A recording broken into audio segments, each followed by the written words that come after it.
আনুষ্ঠানিকভাবে না হলেও বিএনপির রাজনীতিতে খানিকটা পদচারণা দেখা যাচ্ছে ব্যারিস্টার জাইমা রহমানের। বিভিন্ন গুরুত্বপূর্ণ অনুষ্ঠানে তার উপস্থিতি রাজনীতিতে যুক্ত হওয়ার বার্তা দিচ্ছে বলে মনে করছেন বিশ্লেষকেরা। একে আগামী নেতৃত্বের সফল সূচনাও বলছেন তারা। আরো জানাচ্ছেন মাহিলা ইসলাম। মেইন জিনিসটা হচ্ছে নারীদেরকে ইনক্লুড করতে in this decision making, in this understanding of how this ecosystem works. দাদা দাদির আদর্শ ও বাবার অনুপ্রেরণায় রাজনীতিতে খানিকটা পদচারণা শুরু হয়েছে জাইমা রহমানের। তবে কি পূর্বসূরীদের হাত ধরে রাজনীতিতে যুক্ত হচ্ছেন তিনি? এমন অল্প বিস্তর আলোচনা হচ্ছে রাজনৈতিক অঙ্গনে। আমি এমন কেউ নয় যার কাছে সব প্রশ্নের উত্তর আছে বা সব সমস্যার সমাধান জানা আছে। তবু আমি বিশ্বাস করি নিজের ছোট্ট জায়গা থেকেও সমাজের জন্য, দেশের জন্য কিছু করার আন্তরিকতা আমাদের সবার মধ্যে থাকা উচিত।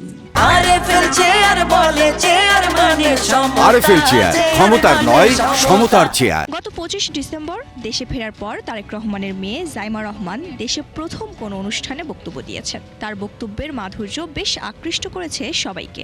সামাজিক মাধ্যম সহ সবখানে হচ্ছেন প্রশংসিত। 13 বছর বয়সে মা বাবার সাথে বিলেতে যান। সেখানেই স্কুল, কলেজ ও বার অ্যাট ল ডিগ্রি সম্পূর্ণ করেন। দেশে ফেরার পর যোগ দিয়েছেন কয়েকটি অনুষ্ঠানে।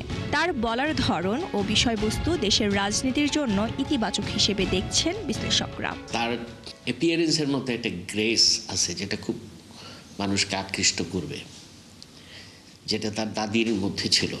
পলিটিক্স একটা হলো থিওরিটিক্যাল জায়গা থেকে দেখা, আরেকটা হলো প্র্যাকটিক্যাল জায়গা থেকে। বাংলাদেশের রাজনীতির বাস্তবে আসলে রাজনীতিটা কীরকম, এইটা সে যত বেশি রপ্ত করতে পারবে তত বেশি সে আরও শাইন করার একটা সম্ভাবনা থাকবে। বিএনপির কোনো পদে নেই জাইমা রহমান, কিন্তু তার সড়ক পদচারণাকে বিএনপির ভবিষ্যৎ নেতৃত্বের ইঙ্গিত বলেও মনে করেন কোনো বিশ্লেষক। জাইমা রহমানের আগমনটা কতখানি খালেদা জিয়ার শূন্যতা পূরণ করতে পারবে জানি না, সেটা হয়তো ভবিষ্যৎ বলে দেবে। কিন্তু দূরদর্শিতা দেখলাম। তিনি নারীকে বললেন যে শুধুমাত্র নীতি এবং আইন দিয়ে হবে না। তিনি কিন্তু একটা কথা বলেছেন, পরিবারে, সমাজে, রাষ্ট্রে 3 জায়গায় নারীর অবস্থান যদি সঠিক থাকে, যদি নারী মর্যাদা পায়, তাহলে কিন্তু নারীর অবস্থানটা সুদৃঢ় হয় এবং নারীর অবস্থান শক্ত হওয়ার সাথে সাথে দেশের অবস্থানটাও শক্ত হয়। দেশের রাজনীতিতে তারুণ্যের নবজাগরণ 24-এর অভ্যুত্থানের মধ্য দিয়ে।